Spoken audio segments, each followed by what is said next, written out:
All right, it is June 13th. What an incredible day to be alive. Um, want to mention, of course, there was quite a few fireworks over the nation of Iran last night, and we want to hear some details from. I'm so glad we got Hello, hello. Moshe on today. Can you hear me, Moshe? Um, glad you're on. Hello, hello. Hopefully Moshe gets his sound going. But anyways, let me just do a few Oh, preamble can you hear me? here. I cannot. Sorry, guys, I'm having some technical difficulties. Give me 1 second here. Okay, that's fine. One of the things I want to mention, obviously, you guys know already about the attack that Israel performed on Iran.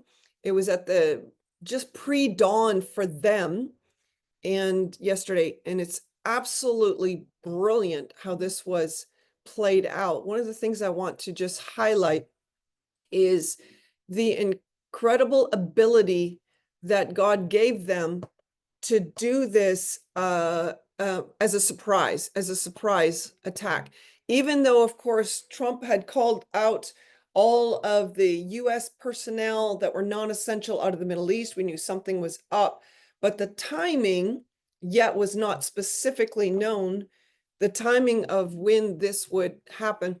So all I want to say is by the even the playing along with President Trump of saying, oh, yesterday he was saying about, we're waiting on negotiations, more negotiations with Iran. That was all a ruse to make it clear that to enable this to be a surprise.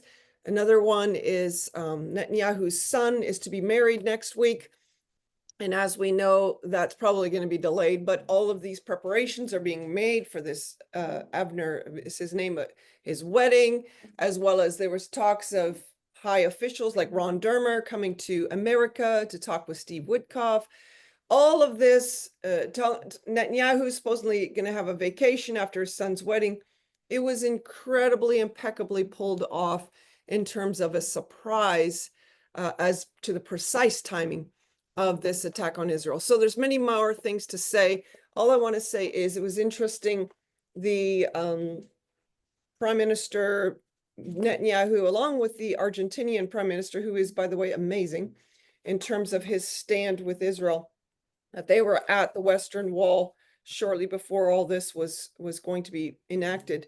Love what they left there, and I just read it as part of my daily Bible reading on Wednesday, is Numbers 23, 24. Look, a people rises like a lioness and lifts itself up like a lion. It shall not lie down until it devours the prey and drinks the blood of the slain. So this was the key verse for calling this initiative Operation Rising Lions. Amazing. Okay, Moshe, you've got lots of amazing. My husband said to me this morning, just look at Moshe's post. You'll find everything. Oh, So, thank you. I appreciate it. Yeah, I know it's been a go wild. ahead. Yeah. Thank you. Yeah, I hopefully everyone can hear me okay and everything's Yeah. good. Can hear you. Yeah, wild 24 hours. Just completely unexpected. I even posted that on my Instagram. I said that it's not going to happen. The next 24 hours, nothing's going to happen. It's too Yeah. obvious. We were all caught off by surprise. Your intro was absolutely correct. It was a complete. We're learning. Everything's still happening. That's the crazy part. So Yeah. we're still learning all of these developments.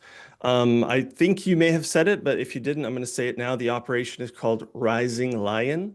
Yeah.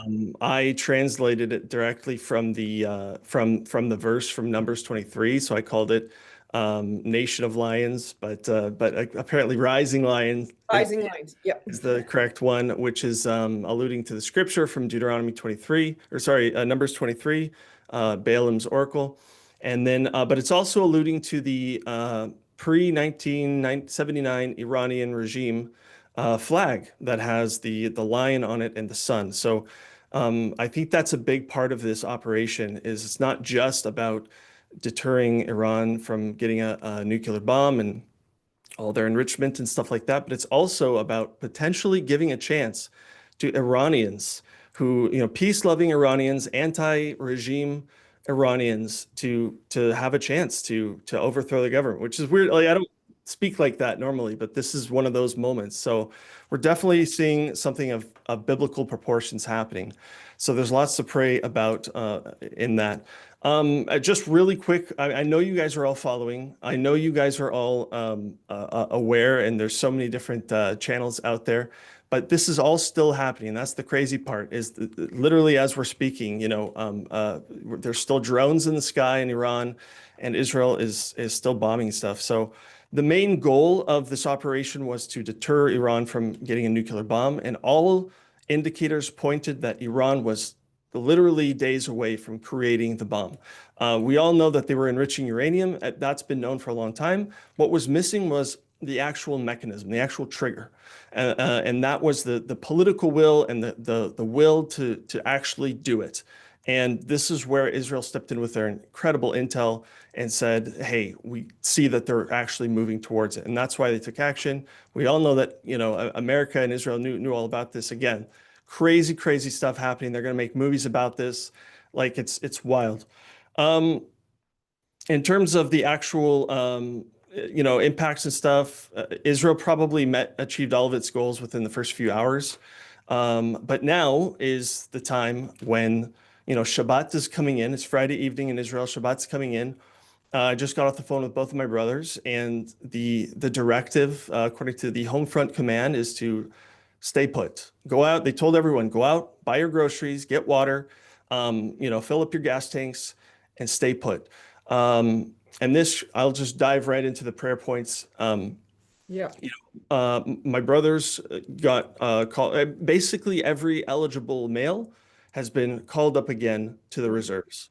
Okay. So, I mean, we've seen this already a few times over this past year and a half, this war. It's been a few times where these massive calls to come to the bases and stuff have been put out, but this one is big.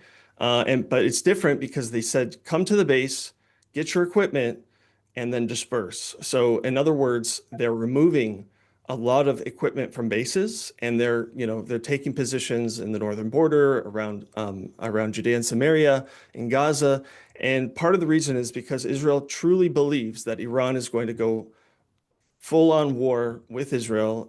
Whatever we saw the past two times with the Iranian ballistic missiles, those were kind of orchestrated. Everyone kind of knew it was coming.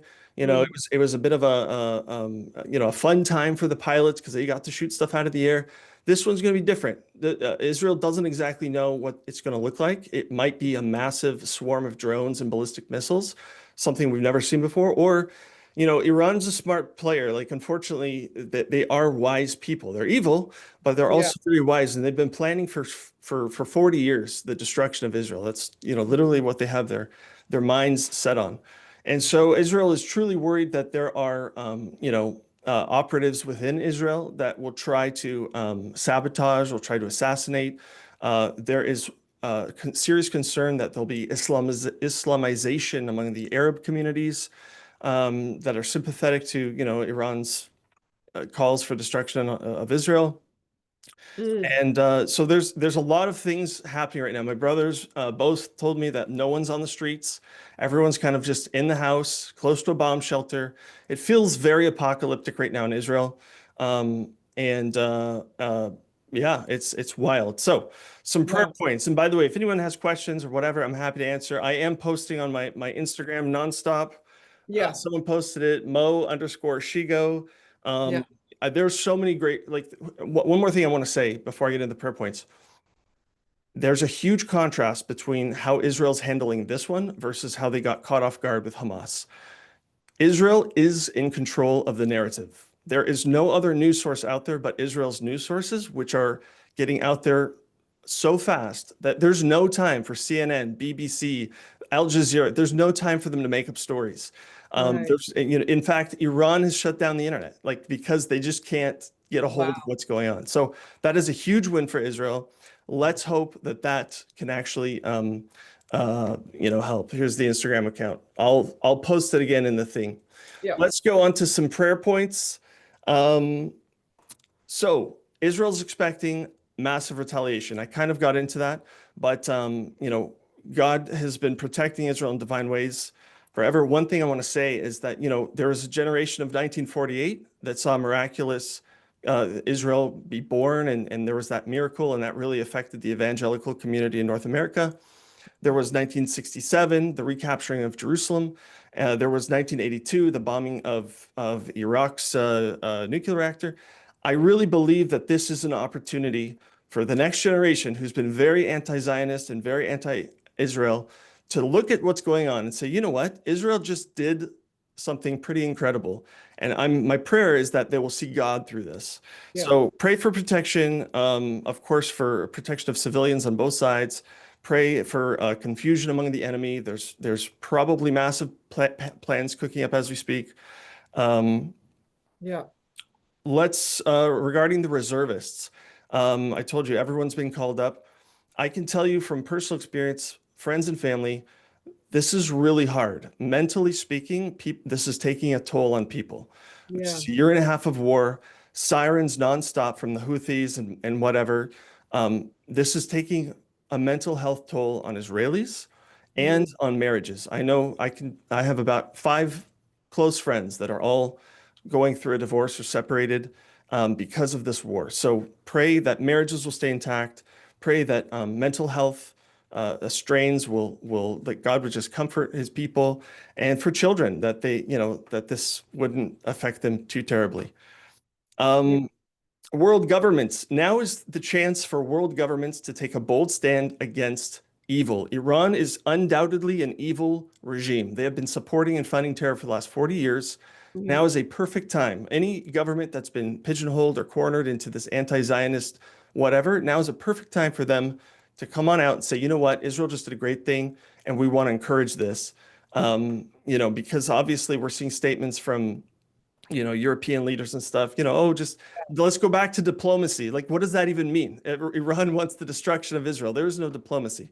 So hopefully there will be a change in the hearts of government leaders. Um, and then, of course, anti-Semitism. We're seeing massive rises of anti-Semitism across North America and Europe.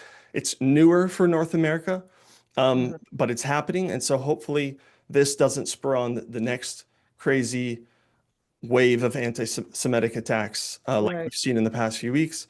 And the last but not least, of course, we're praying for the hearts of Israelis and Jewish people to be open to the Lord, that their eyes, that the veil would be taken down from their eyes. One of the cool things, this happened this week, Israel's president, Isaac Herzog, called for a national day of prayer and fasting. Now, this was in the context of Yeah. the hostages, but he called for a national day of prayer and fasting, and he told the rabbis, the leading rabbis of Israel, you guys are going to organize it, and we're going to do it. And they said, sure. Now, this was 3 days ago, so I don't know if that's going to still happen or if that's going to change. But the point is this: we know that if the Jewish people one day are going to see Yeshua, they're going to see the Messiah for who he is. My prayer is Second Chronicles 7:14, that they would humble themselves and that they would call upon the Lord and that he's going to heal them, heal the land. And of course, we're waiting for the Holy Spirit to be poured out on the nation. It feels like we're seeing Ezekiel 37, 36, 37, 38 just Yeah. happening before our eyes. So, that's wild. And the last thing I keep thinking of the prophecy in Jeremiah 49, the Elam prophecy. I'm not Yeah. going to say if it's this or not this, but, read it. Jeremiah 49, 34 to 39, talking about Elam, which is the geographical location of modern day Iran, that, God's going to destroy their kings, but then he's going to set up his throne in Elam. What does that mean? I don't know, but I keep thinking of that verse. And so we're living in biblical days with huge consequences, and I don't know what's going to happen, but we need to pray. So that is all. Wow. Okay. Fantastic. And I wanted to ask you a couple questions. You were there recently. You already alluded to it. The strain, the what's the word? Trauma, of course. Just what was that trip like for you? Just a little bit more about that. Then I have a few more questions. Sure. The trip was wonderful in the one sense because I got to be with my family. My kids were there. My wife was there. It was really good in that sense. But it was at the same time very unsettling because the country is completely torn apart politically.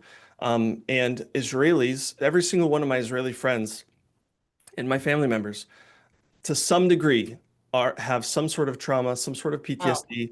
They haven't had time to deal with this stuff properly. I've had time to, I was able to, I can, I'm not in it, right? Right. But they're in it. They've been in it for the last year and a half. So I can tell you the strain is real. The marriages, the strain on the marriages is real. Mhm. And it's really tough there. So I'm not going to lie. I was really discouraged, and it put me in a posture of prayer and just seeking God.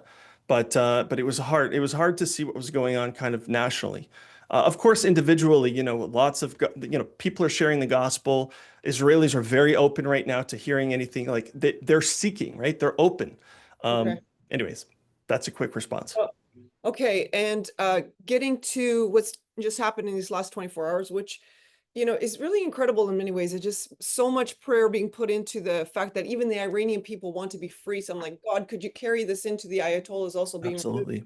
But tell us this, what is this state of the nuclear facilities? As I understand, I think you posted that it's been very successful and yet not completely destroyed, or do you know, like, just how Yeah. successful strikes? So Iran has up to 5 nuclear research facilities. Yeah, Some are enriching uranium, some are, nuclear reactors. So Israel's main goal in this is their stated goal, was to dismantle the uranium enrichment plant in Natanz. So that's the biggest and largest ones.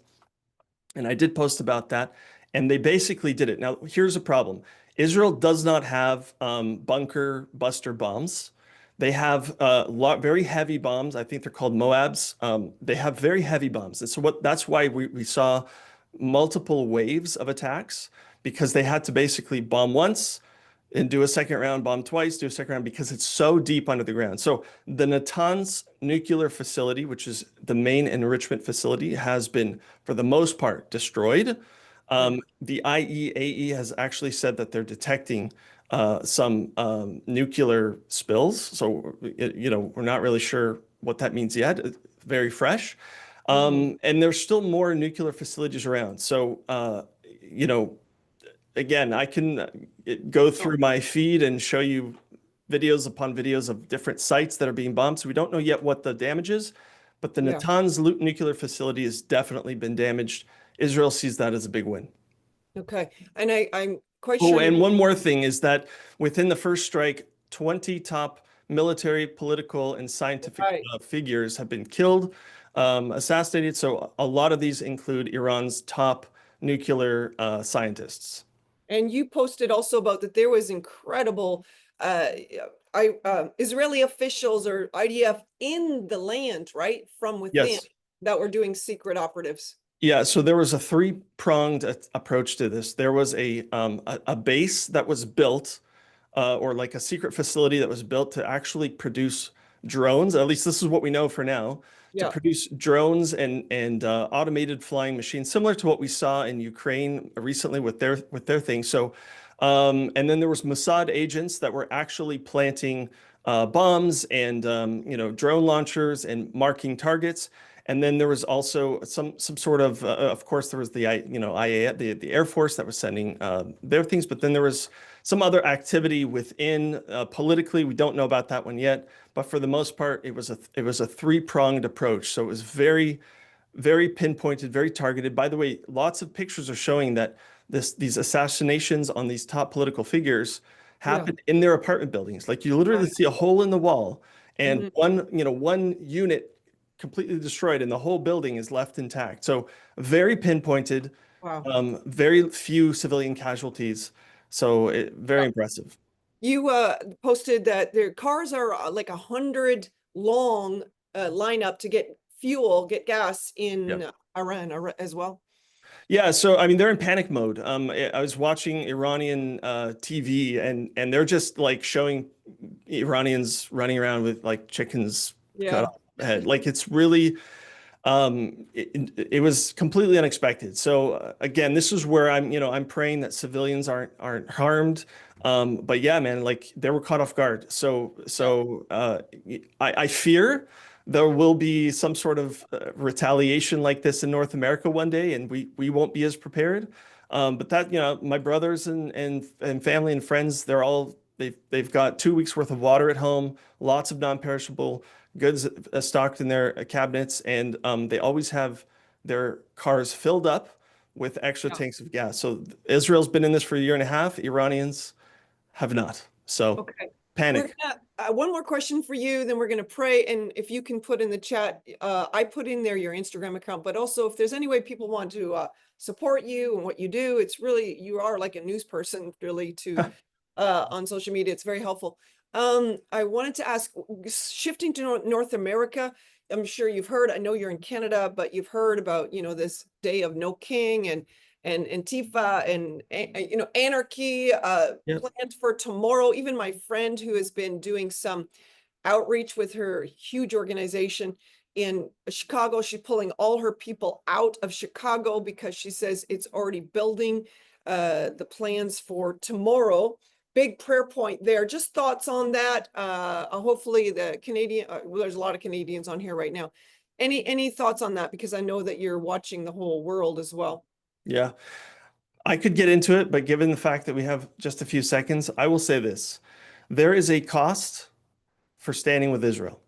And Yes. Trump has even, I don't agree with everything he does, and in fact, some of his negotiations in the Middle East haven't been what I would think are good or effective. But he stands with Israel, and even though this is about, deporting illegals or whatever, it's all the same roots, and that is that Trump is trying to take America in a different direction. That different direction includes a strong stance towards Israel. Yeah. And with everything we've been seeing, all of these seeds that have been sowed in the American public through different actors or whatever, it comes down to a spiritual root. And so, America's going to have to go through this, and I'm going to say Second Chronicles 7:14 as well. Yeah. Hopefully, they can, leaders can humble themselves, seek God. But yeah, it's going to be chaos. I think it's going to be chaos in the streets of America for the next while. Yeah. But if I had to just throw a one-liner at it, standing with Israel has a cost. Yeah, absolutely.